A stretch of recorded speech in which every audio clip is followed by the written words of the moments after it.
there, I'm board certified professional organizer Kathy Burns. I'm really glad you're here. This podcast is designed for busy entrepreneurs just like you who want to take better control of your business and move forward with less stress and more success. If this is your first time listening, then thanks for coming. The Organized Energized podcast is produced for your enjoyment, and show notes are found at thepodcast.organizedandenergize.com. Come back often and feel free to add this podcast to your favorite RSS feed or iTunes. You can also follow me on Twitter at Organized Energy and Facebook. All links are in the show notes. Now let's get into the show. Hi, everyone. What a fantastic week we're having. Today, I'm talking with Carol Metz, and we're going to talk about how to declutter your inside world to create a really organized outside world. Isn't that cool? Anyhow, Carol Metz has had 30 years of leadership, business, and change management experience. She's a mindset growth strategist. And I love this company. She's the CEO of Naked Leadership. She's an intuitive, observant mentor, speaker, and trusted advisor. And she shares the principles, tools, and systems she learned on her leadership journey through doubt, fear, overwhelm, and stress, right before she launched the Naked Leadership Institute. So she's been there, done that, and she's going to use her intuition to guide us through an amazing interview. And you're going to love it because Carol speaks directly from her heart as she declutters and walks the path with her clients, family, and the world. She's phenomenal, mesmerizing communicator. You'll find this out, and one of those rare individuals that actually walks her talk. So we're going to talk to Carol. I can't wait for you to meet her. You're going to love it. I'll see you guys in a minute. Hi, everyone. This is Kathy. And as I said, we're back with Carol Metz, and you're going to love this interview because we're going to talk about how to clear the clutter from the outside in, from the inside out. And I'm going to talk about, of course, always how to clear the clutter from the outside in. So Carol is an amazing person. I'd like to introduce you. So welcome to the show, Carol. Well, thank you so much, Kathy, for having me here with you. I'm excited to spend some time with you because I've met you and you are an incredible woman. So yay to all the listeners. Yeah, I'm excited to be here with you. Oh, back at you, Carol. You know, we're like mutual admiration society girls here. Hey, yeah. So, you know, I know about your background, but tell the audience here a little bit about your journey and why you're doing now what you're doing. Oh, great. Great. Well, thank you for that question. So my journey has been one of, starting out with a really, really wonderful childhood, growing up on a farm. And as the years progressed, unfortunately, trauma came into my life, which really impacted me significantly. And as that little girl, I closed my heart and then stepped into relationships as I knew them based on silence and abuse. And of course, as one deals with traumas and things that happen in life, I developed a variety of different methods to cope and patterns. And one of them that I developed was being a workaholic. The other was that I constantly had to prove to everyone that I could do it and that I was enough. And I found myself in leadership positions and very early in my life. And that's interesting that you went from the silent person to being in leadership. So sorry, just continue on. That was interesting.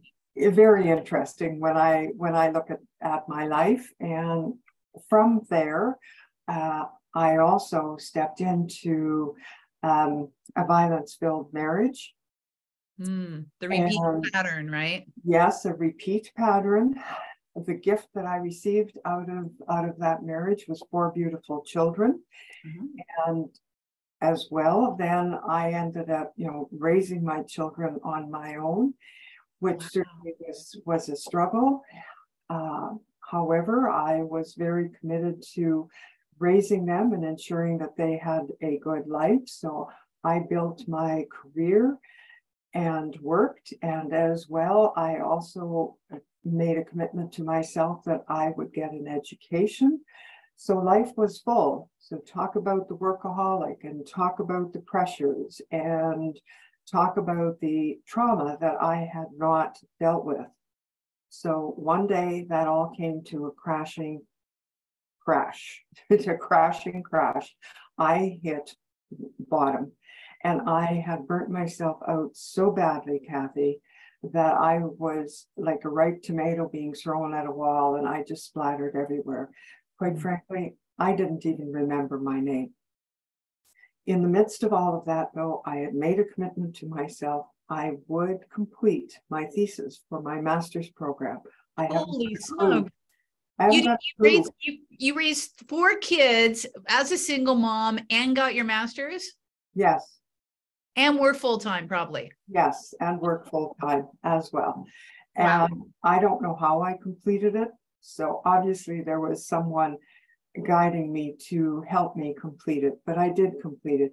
But hitting rock bottom, Kathy, really made me stop and reevaluate my life, because the road I was headed down was not a very good road at all. And end result was it could get worse than it already was. So I made a decision at that point that I needed to really, truly discover and find out who I was. So when I look at Naked Leadership, that really is the beginning of decluttering the inside to find out who I was. Who am I authentically? Who am I? You know, where are my vulnerabilities? Where's my courage? Yeah. And as well, where's my heart in all of this? And I began that whole process then of opening up who I was. And in that process, for about 2 years, I had a spot on my chest over my heart that hurt when I touched it. And I finally realized that was the opening of my heart, because medically, nobody knew what it was. Yeah. But it's interesting. The more I dug into me, the less that hurt. And really, it was for me the sign, again, a sign from the universe, that I was on the right path, discovering who I was, learning that I didn't need to do it all, you know, that I could ask for help, and that really, truly inside of me was the wonderful, authentic me. You know, and that's been my journey ever since. And I get so excited and so passionate to help others, you know, discover that within them. I absolutely love that story. What a brave, brave woman. It's so funny. You know, one of my mentors said to me last week that your body is the battleground your mind plays war on. And, you know, the hole in your heart and hurting right here with no apparent reason, you know, is just your body saying, you know, screaming out, saying, you know, that you're on the mend. And the fact that the pain would go away as you healed and healed and healed, there you go. It's your body again responding. You know, the heart, mind, soul connection, heart, mind, soul, body connection is so powerful. You know, and it's interesting. I've interviewed so many people, and there's been so much trauma in this world. And the fact that you were able to stop, well, you were made to stop and listen, which sadly, that's what happens to us. We're made to stop and listen. Okay, screeching halt. Here's, you know, here, gotta pay attention now. I gotta figure this stuff out, because we can't keep going the way that we're going. But one thing, as I said earlier, that really strikes me about your story is that you go from trauma and shutting down to leadership. Like, I mean, even before you were healed, you stepped into leadership, because then you became the overachiever type of girl. So everybody's like, oh, she does, you know, she does what she's doing. She can do anything, which is true. And I think the more, I don't know, sometimes trauma can be turned into a blessing, as you did, you know, because you do become strong. You know, I know my husband's gone through trauma, and he says, if I had not had that, I would not be who I am today. And I would not be as strong as I am today. So. And I would agree. I agree 100%. is to go through that trauma, and it actually can be a gift if you look at it from that perspective. That wasn't always so, but as I looked at the trauma and as I worked my way through it and as I let it go, I also realized that those experiences do not define me. I walked through them, and here I am. I'm a stronger person for them. I truly am who I am, really as the gift from the traumas. And so it depends how we come through the traumas and what we're willing to let go of. And that's, quite frankly, the journey of the remainder of your life. Really and truly, it is.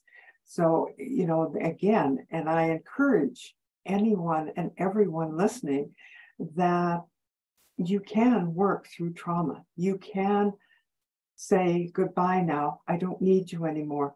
Thank you so much for being here with me for that part of my journey, but now I'm moving on to a different journey. And, you know, the universe is always with us. And as you just said before, Kathy, it was the universe who finally got my attention the really hard way, because I hadn't been listening. Right.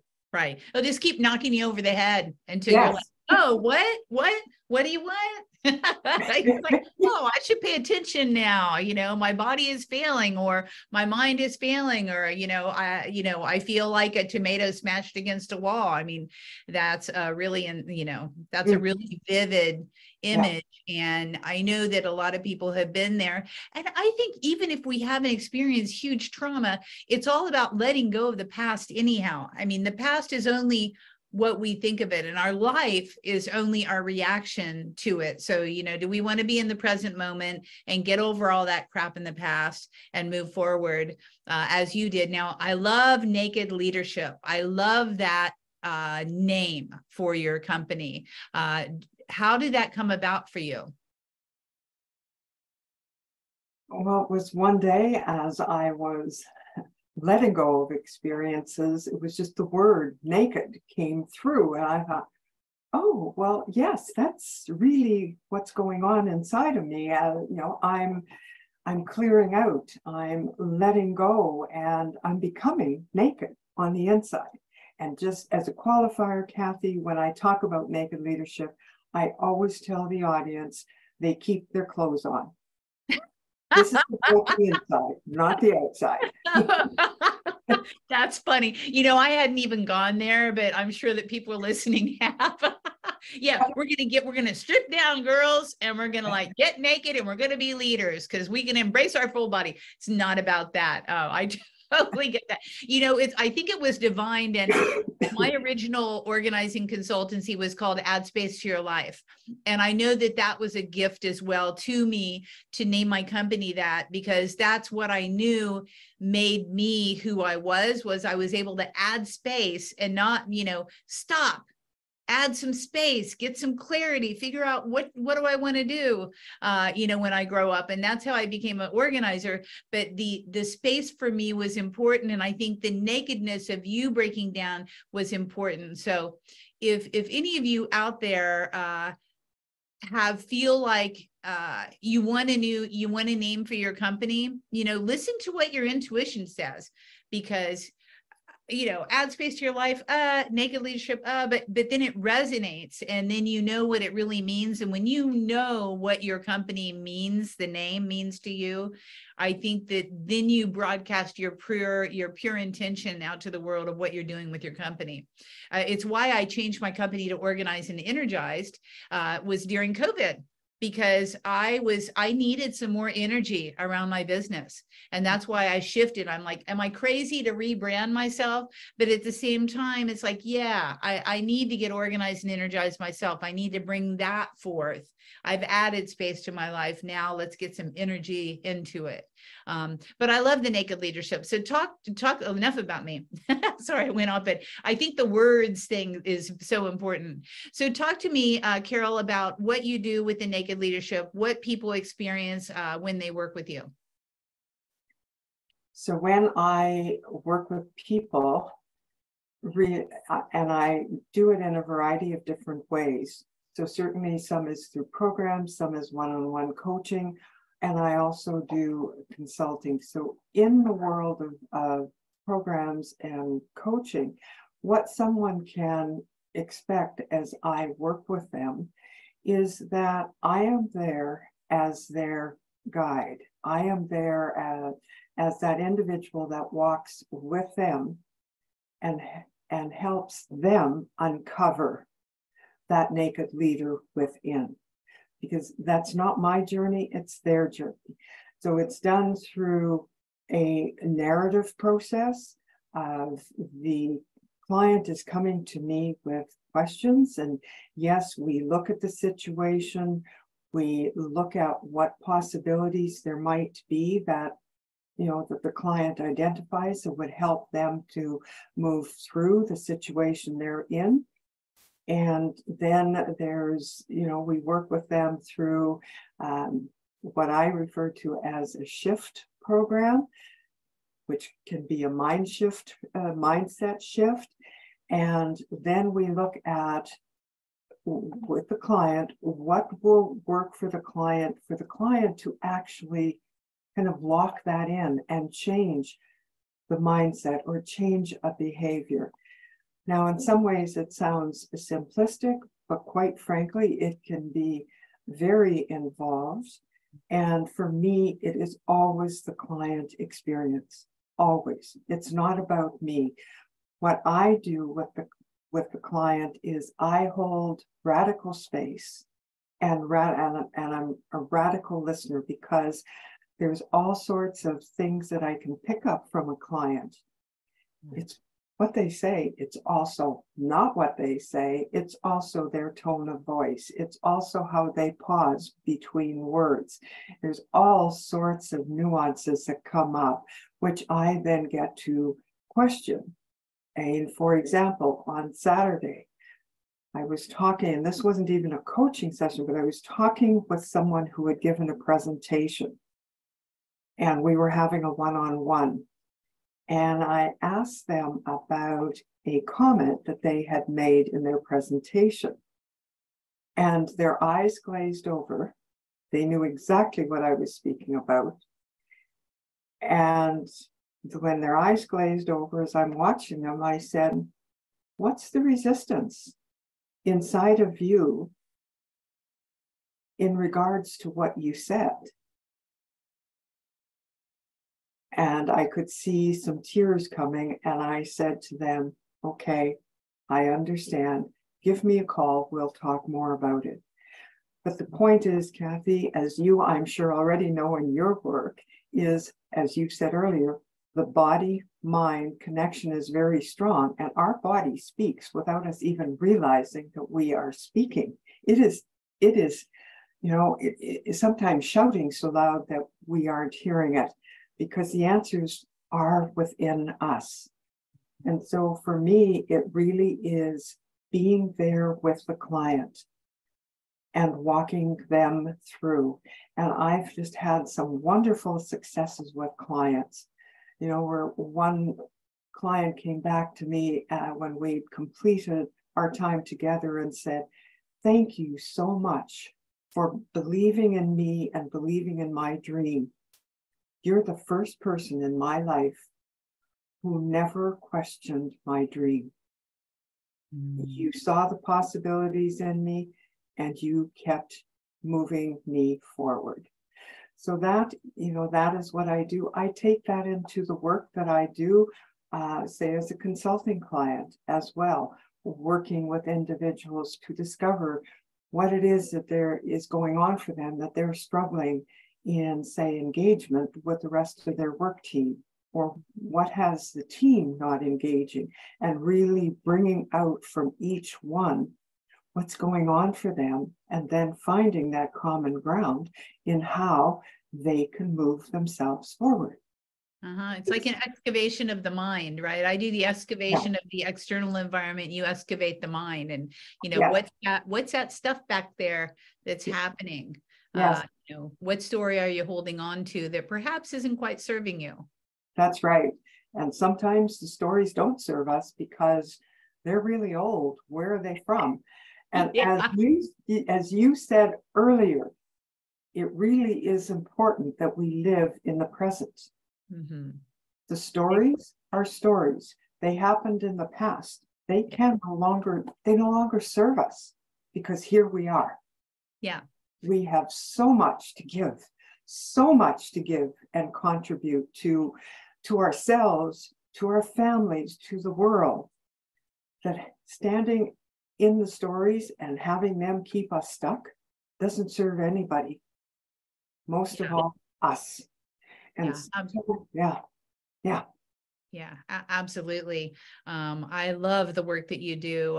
You're so calm and so gentle, and I can see how it would be really, really beneficial for anyone to connect with you, to just work through their stuff, So if you had to tell your teenage self, Carol, a piece of advice from now to her, what would you say? I would say to her, first and foremost, is stop. Just stop and take an inventory of who you are and really see the gifts that you have. We're all imbued with gifts. Yes, we all are imbued with gifts. Absolutely. And I would say to her, live in the present, live in that present moment. And the other thing I would say to her is shut out the kind of chatter from the outside that comes in to tell you that you need to be this or you need to be that, or you're not excelling enough. Is really, really begin to claim who you are in your teenage years. I still can't believe that you raised 4 kids and got a master's. What was your master's in? Public administration. Wow. Yes. A leader, girl. You're a leader. And the story behind the master's was that we're living in the Yukon at the time, and I was living in Dawson City, Yukon. To do the master's, I had to travel to Whitehorse, which was a 1,000-kilometer round trip on the weekends. Wow. So, yeah. Wow. How old were your kids when this happened? They were in their late teenage years. Well, thank goodness for that. Yes. They were kind of self-policing. Kind of, yes. Kind of. Oh, wow. Well, that's just an incredible thing. So you've done a lot. You've accomplished so much. Wow, this just blows me away. So as far as an organizing tactic, I mean, you obviously have been like this and juggled things throughout your life over and over and over again. What's your favorite way to stay organized? How do you hold it all together? That is a really, really great question. For me, and to stay organized, I actually need accountability. So do all of us, quite frankly, whether we realize it or not. Yeah. And how I stay organized is putting in place an accountability partner. So that has both of us setting goals, and then we either meet on a daily basis or we will meet on a weekly basis. And at that time, we review our progress. We will set additional goals, and if we've had some struggles, we will talk about them. But that truly keeps me organized. And it's one way of, knowing that someone else is there, that you're not walking the path all by yourself.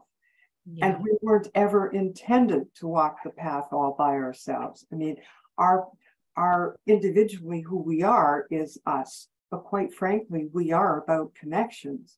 So for me, that being accountable means that I need to be responsible to me and then accountable to me, but to someone else as well. I love that. You're the first person that said that, and I totally am with you on accountability. I think it's a brilliant a tool. It's an amazing tool that we can use, and it helps the other person. So it's like win, right? Yes. I love that.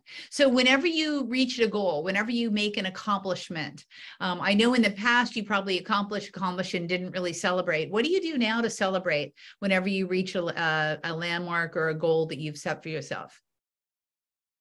Well, one of the things that I love to do when I reach a goal is to get out in nature, is to just get out and rebalance and just bring in that, kind of the earth's energy. That is just, it lights up my soul. Other times it might be that I will call up a group of friends and we'll go for a walk, or we might go out and enjoy a meal.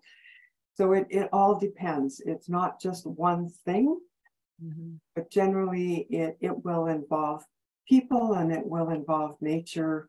It might even involve animals, where I might just go find a horse that I can talk to. Well, that sounds, people what's she talking No, about? I'm with you. I love talking to horses. I have a little pony horse that I just discovered lives down the street, which is weird because I'm in the suburbs. And there's this little pony horse. I'll go talk to him for sure. Absolutely. And quite frankly, you can make a very strong connection with a horse, because a horse's emotional field is twice the size of your field. So in essence, they know what's going on in you, and they will come and they will talk, and they'll let you know if you haven't figured it out yet. But they're also just wonderful soul animals. Yes, aren't they though? And yes. They know before you even walk up to them where you're coming from or what state you're in. That's right. Absolutely, they know. And I think that's fantastic. What's your favorite nature setting? Where do you find your zen easily? Like for me, it's a pine forest. That's my ultimate nature setting. and actually mine is a forest, is getting deep into the forest and being there and listening to the sounds and just taking it all in. Yes. Kathy, some years back on a leadership retreat, got to spend time in the forest by yourself. I think it was for 4 or 5 hours. And it was just sitting there and listening, and you could actually hear the bugs crawl on the leaves. And I thought, we don't take near enough time to really, really just get so connected to the earth and understand and listen to what's going on. So yes, it's very powerful for me. I'm glad it's becoming more of a thing, tree bathing, I think glad that it's becoming more, because there's so many benefits to that. So as we wind down, I know that you have something that you can offer the audience here for anybody who wants to connect with you. What is it that you'd like to offer the people? Well, I would like to offer the audience an article. It's called On Naked Leadership, but it's all about courage, because one doesn't have naked leadership without courage. No doubt. And that's right. And so it's the 3 keys to unlock your courage. And those 3 keys are also supported by decision making. So it's 3 keys to make decisive action, to put courage into play. And you can reach that, you can find that article, not reach it, you can find that article on my website at carolmetzmurray.com/debunking/debunking-courage. Okay, and I'll put the link below if you want the link on Buzzsprout, it'll be right there. On my YouTube channel, it'll be right there. So if you need to find that, that's where you can find it. It'll be right below the podcast on certain channels. So it's Carol, say it again, it's Carol Metz. carolmetzmurray.com /debunking -courage. Okay, perfect. Perfect. Okay, make sure to download that. I think that'll give you some insight for yourself and for your business and for your life. So I really appreciate, Carol. Is there anything that we should have talked about that I didn't ask you during this time?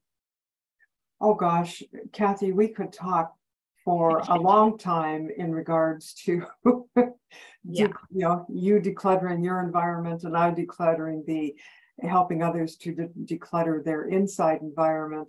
Really and truly, for me, what I would like to leave with each and every woman who is listening is that every woman is a woman of impact. And I leave with women this thought. Women, truly step in to that inner courage, that inner strength that you have. Because quite frankly, the feminine is asking for each one of us to stand up. And when we step into that inner courage, that inner strength, the world will be a different place. The world is waiting for us. Yes, we are. And the more people that step into it, the better off we're going to be. So I love that sentiment, and I'm in complete agreement with you on that, Carol, of course, but we're always in complete agreement. So yes, we are. Yeah, we are. Yeah, we are. It's been a pleasure. And for those of you listening, I wish you to step into your power. I wish you to uncover and get naked and get real with yourself about where you are as a leader and where is your power, and uncover that power and call upon Carol to help you with that, because she's a master at it. So, I really appreciate your time, Carol, and I appreciate all of you listening out there. Thanks for your time listening to this podcast. And until then, I will see you next week, same time, same back channel. Thanks so much. And thank you.